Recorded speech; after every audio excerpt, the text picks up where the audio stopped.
Thank you so much, John, for sitting with me here today to talk about many of your philosophical notions as they apply to the Israeli assault on Gaza right now. I'm hoping that we can cover the view that you're known for, at least one of the views, offensive realism, and the larger or more general concept of rationality, the Israeli lobby in American politics and policymaking, and what a morally responsible international order could look like or does look like. So perhaps we can start off with this view of offensive realism. Could you, for those who might not be familiar with it, explain what that is and how it might be manifested right now in Israel's assault on Gaza?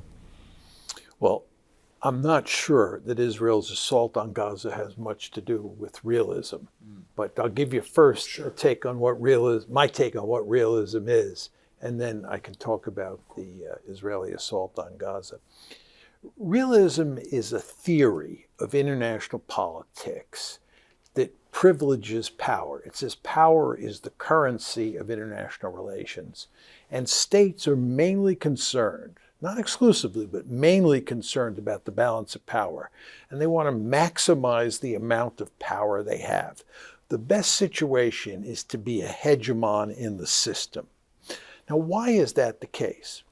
The argument that I make is that if a state operates in a world where there's no higher authority that can rescue it if it gets in trouble, and one can never know what the intentions of another state are today, and certainly cannot know what their intentions will be in the future, and that rival state may be very powerful. In that world, you want to make sure you are much more powerful than all of your rivals. Because again, if it turns out that the intentions of another state are malign, and that state is really powerful, and you get into trouble, there's no higher authority you can turn to. So in a world like that, it makes eminently good sense to be as powerful as possible, indeed, to be the hegemon in the system. But of course, all states understand that basic logic, and the end result is that you get a competition for power. I call that security competition. And sometimes that security competition results in war. So that's the basic argument that I lay out. And as you can tell from listening to me talk, it's really a structural argument. It's the structure of the international system. It's the fact that there is no higher authority. States cannot know each other's intentions, and some states are much more powerful than others. That drives states to compete for power. So that's the basic realist theory. Now, the reason it doesn't apply to the Israeli-Palestinian case is we're not talking about rival states. We're talking about one state, which is Greater Israel, and we're talking about the fact that inside of Greater Israel, the Palestinians in Gaza are revolting against the Israelis. This is basically a prison break. What happened was that the Israelis, in effect, locked the Palestinians in Gaza up in a giant open-air prison, and they treated them horribly. And what happened on October 7th is you had a prison break, and the Israelis reacted to that by invading Gaza. But this is not a competition between two states. If we had long ago gotten a two-state solution and there was a Palestinian state side by side with an Israeli state, then realist logic would apply because you'd have two states competing with each other. But the Israelis had no interest in creating a Palestinian state, so you have a Greater Israel. And what you have here is basically a rebellion by these prisoners who are locked up in Gaza. And you've also talked about rationality, states acting rationally or irrationally. And I'm wondering if we were to apply it to the case of Israel, whether it'd be safe to say that they're acting irrationally, because something you observed recently, correct me if I'm wrong, is that Israel is trying to defeat Hamas, but it will never be able to do so. So how in that sense is that in Israel's interest to keep waging this war?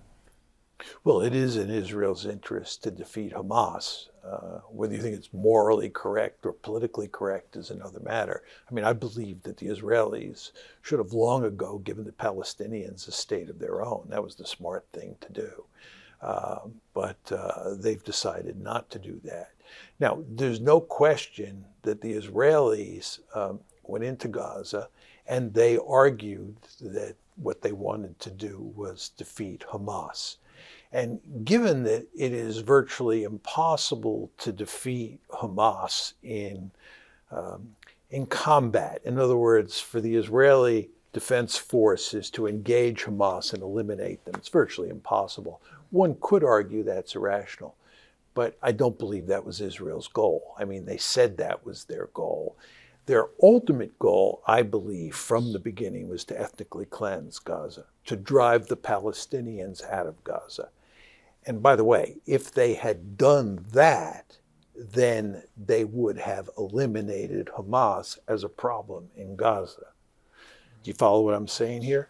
So one could argue that the decision to try to drive Hamas out of Gaza and the Palestinians in toto out of Gaza was morally wrong, but one could say it was a rational strategy from Israel's point of view. Now you're saying to yourself, why would I say that? The fact is that Israel, Greater Israel, is today an apartheid state. And for purposes of the future, it's not clear that Israel can maintain itself over the long term as an apartheid state, because an apartheid state is such a repugnant notion to huge numbers of people in the West. And the Israelis worry that someday they will go the way of South Africa, which of course was an apartheid state and is no more, at least as an apartheid state. So what the Israelis would like to do is they'd like to ethnically cleanse Gaza and ethnically cleanse the West Bank so that you have a greater Israel that's filled mainly with Israeli Jews and almost all of the Palestinians are gone. That's their ideal. And I think they saw what happened on October 7th as an opportunity to cleanse, to ethnically cleanse Gaza. And that's what they set out to do. And I think that was a rational strategy, even though I want to make it clear, I think it was an abhorrent strategy from a moral point of view.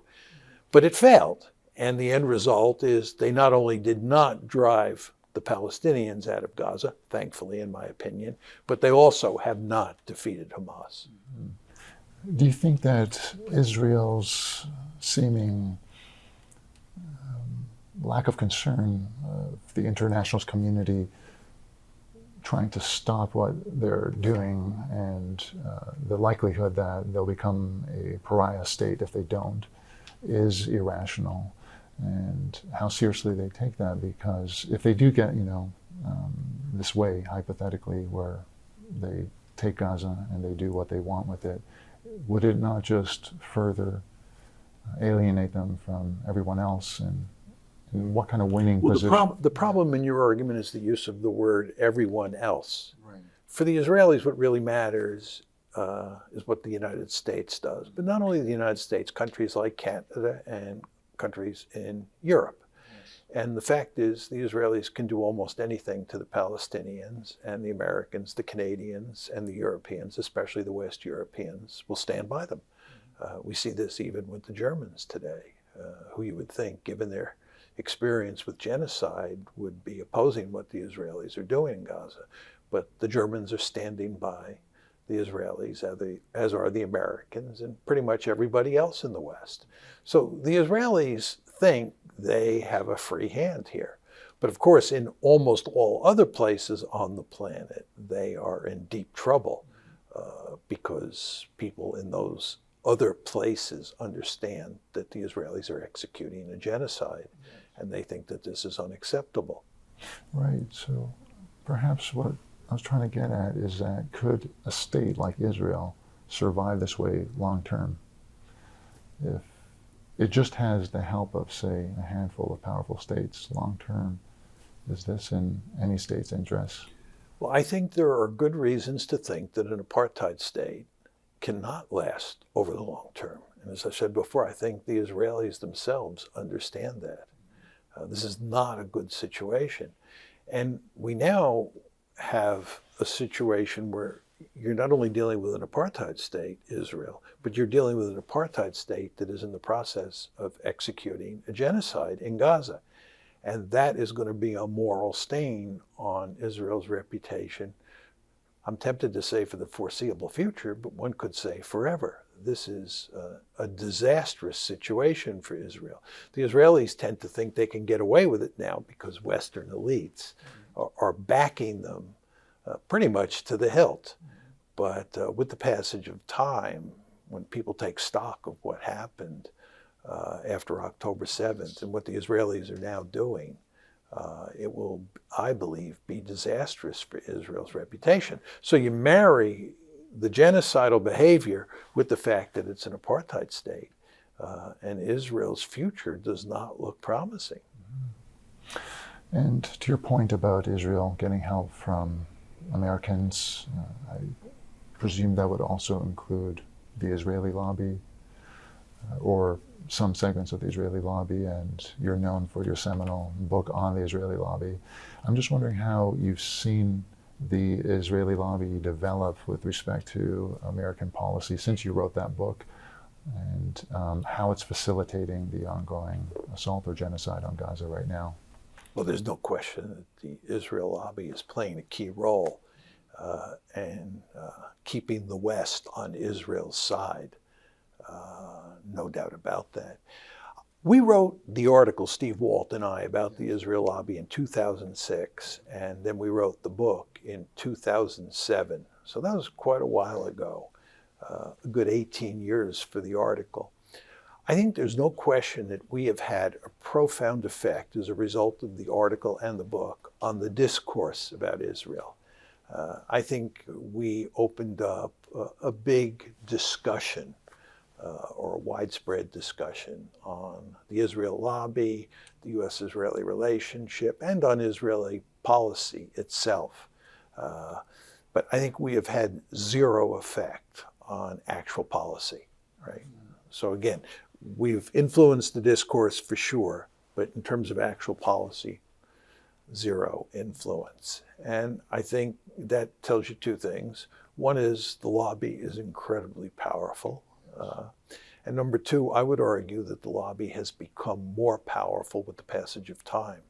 I think what's happened here is that it has become increasingly difficult to defend Israel in public discourse in the West. I think Israeli behavior is so outrageous on occasion that the lobby has to work overtime to defend Israel. And I think it's fair to say that the lobby has risen to the occasion. It's gotten stronger with the passage of time, and it does an amazing job of protecting Israel. I want to be clear here. I do not think this is in the American national interest, and I don't think it's in Israel's interest as well. I think that the lobby, in effect, has helped lead Israel down the primrose path. So I want to be very clear on that. I don't think the lobby is good for either the United States or for Israel. But nevertheless, it is very powerful. But there's one other aspect of the lobby that we should talk about that's important to understand. Lobbies, or interest groups, and there are many of them in the United States, are most effectively when they can work behind closed doors and they can work in very subtle ways. And people are not talking about the influence of this lobby or that lobby, whether it's the National Rifle Association, the Cuba lobby, or the Israel lobby.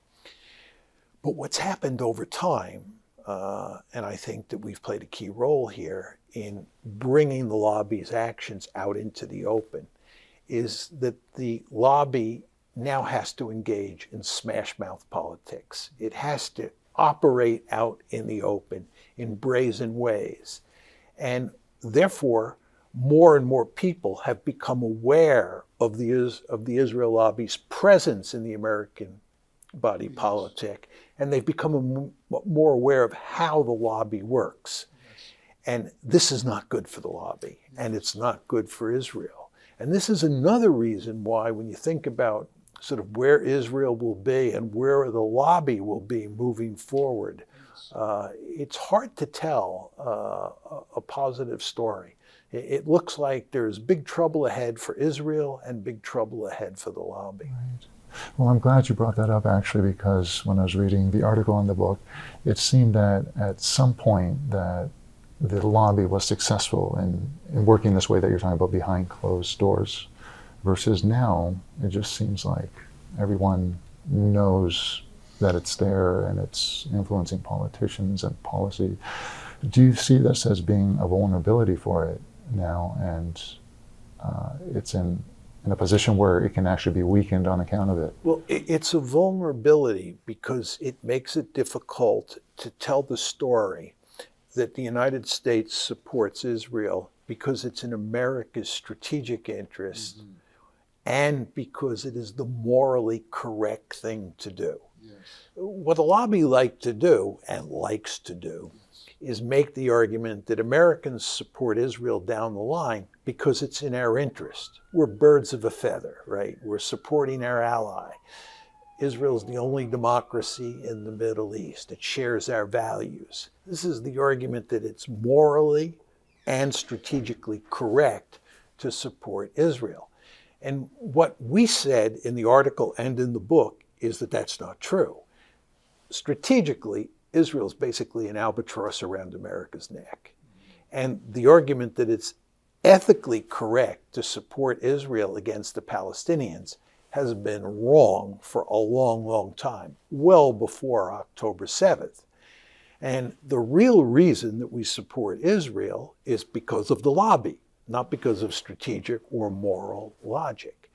And once the lobby is out in the open and you see the lobby wielding its influence in sort of very heavy-handed ways, that works to undermine the argument that Israel and the United States are close together for strategic and moral reasons. Because you wouldn't need a lobby if there were strategic and moral reasons for a close relationship.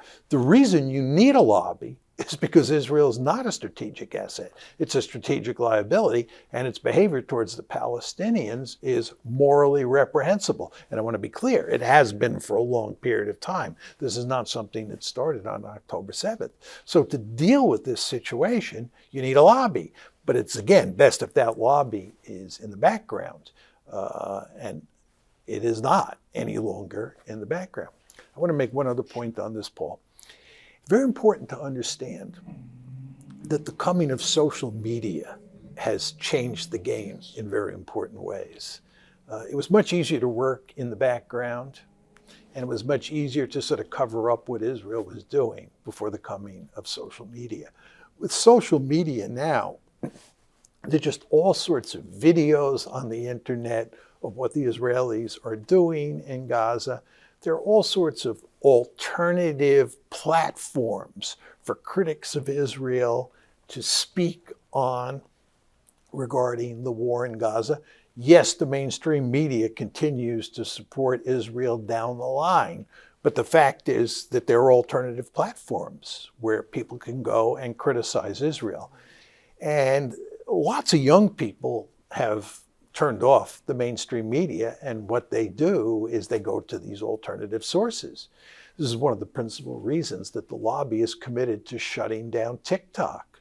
Yes. TikTok runs all sorts of videos that portray the Israelis acting towards the Palestinians in barbaric ways. And when young people see these videos on TikTok, they obviously become remarkably sympathetic to the Palestinians, and they think badly, to put it mildly, of the Israelis. So the lobby would like to shut down TikTok. And the problem is that in the age of social media, there are just real limits to what you can do. And this is going to cause Israel huge problems moving forward. This is not the old world that I grew up in, where the mainstream media was all you had. Right. Right. I'm wondering philosophically if you have any insight into how does the lobby actually succeed in America? Because conceivably, for example, you can think of a world where politicians, legislators are approached by the lobby and they say, no, right? What you're asking is immoral. Human lives are at stake. But we're seeing the opposite. And I'm wondering if part of the lobby's success is that somehow it's able to incentivize immoral behavior and how it does that. Well, let me talk a little bit about how the lobby operates. It operates at two levels, one of which you were talking about and one which you were not talking about. The first level, which you were not talking about, is in terms of public opinion and in terms of dealing with the public. And there, the lobby is deeply concerned with controlling as much as possible the discourse. It's what we were talking about before. The lobby does not want Israel to be portrayed in a negative light. The lobby does not want much discussion of the lobby's role in American politics. Right? The lobby wants to control the discourse or influence the discourse as much as possible. That has become exceedingly difficult to do. That was the point that I was making to you earlier.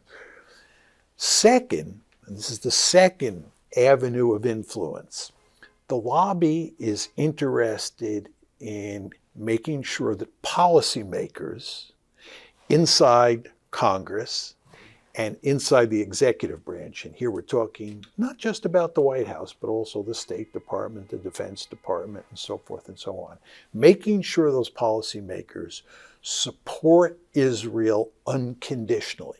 That word unconditionally cannot be underestimated. So the name of the game here is to influence those policymakers.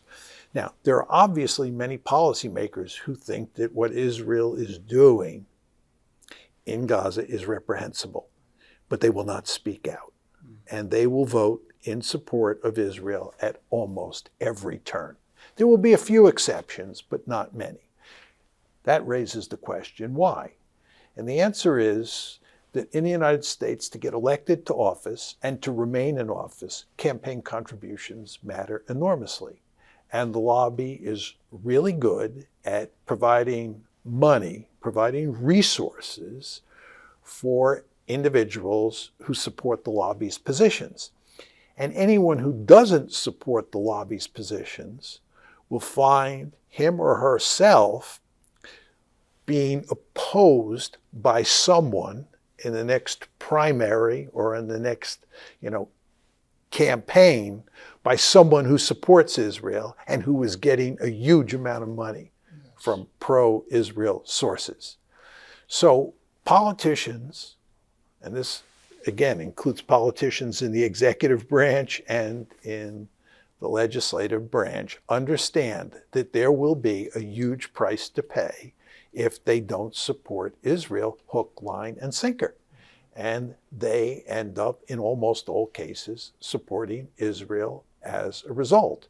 If you took away the ability of the lobby to provide campaign funds for political candidates, I think you would see very different voting patterns when it comes to Israel.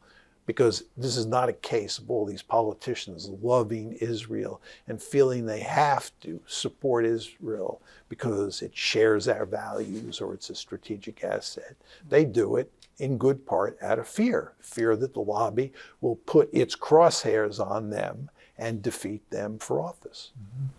I think this is why realism and how you explain is so fascinating, because you use the word reprehensible. And I wonder why there seems to be so many politicians who are willing to cross that line or be complicit in this reprehensibility when presumably, or maybe this is a naive view according to the realist perspective, we're Rousseauian, moral creatures. We care fundamentally about doing first what's right, not what is advantageous to the system or to power.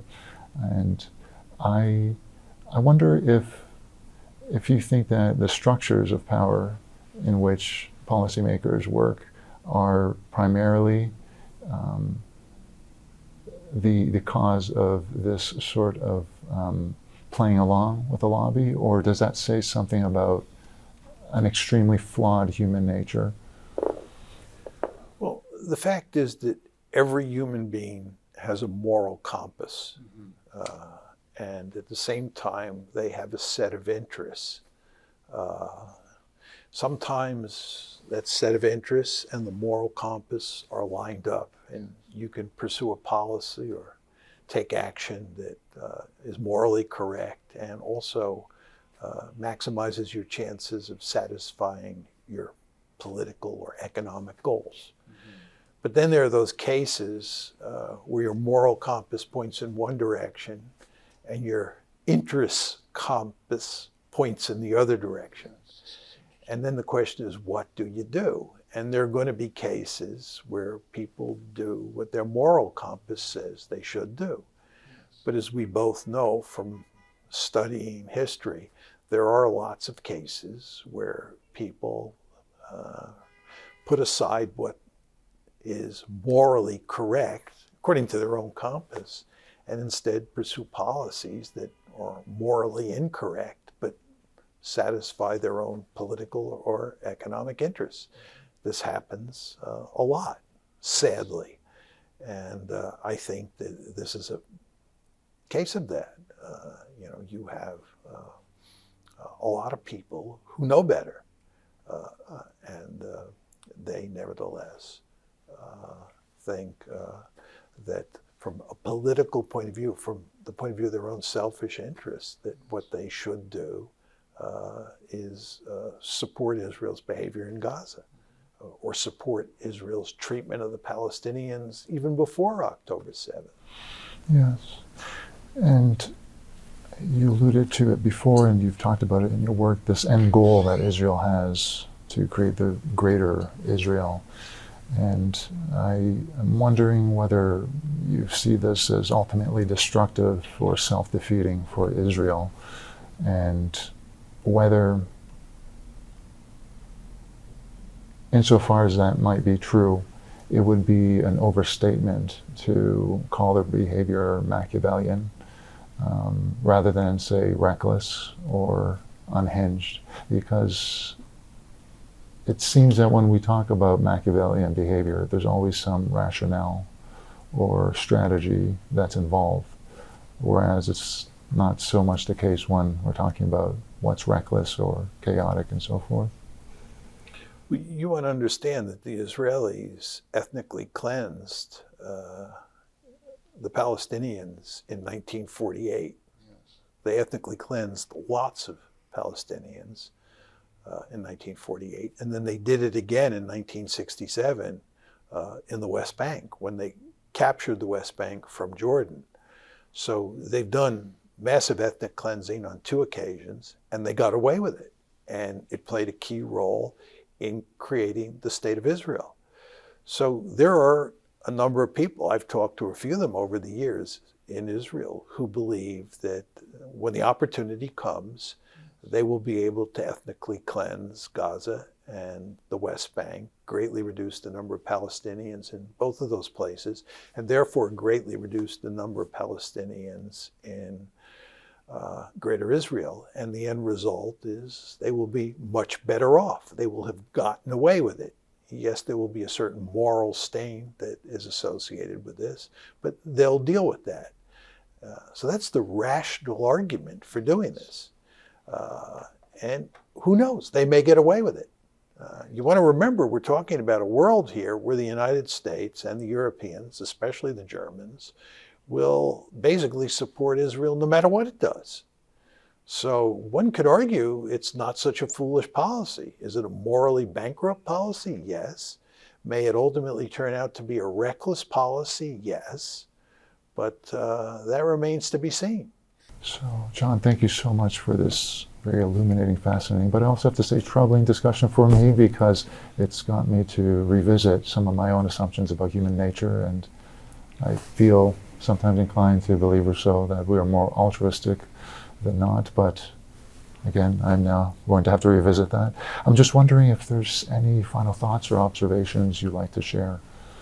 I would just note, Paul, that all of this is the reason that my seminal book on international relations is entitled The Tragedy of Great Power Politics.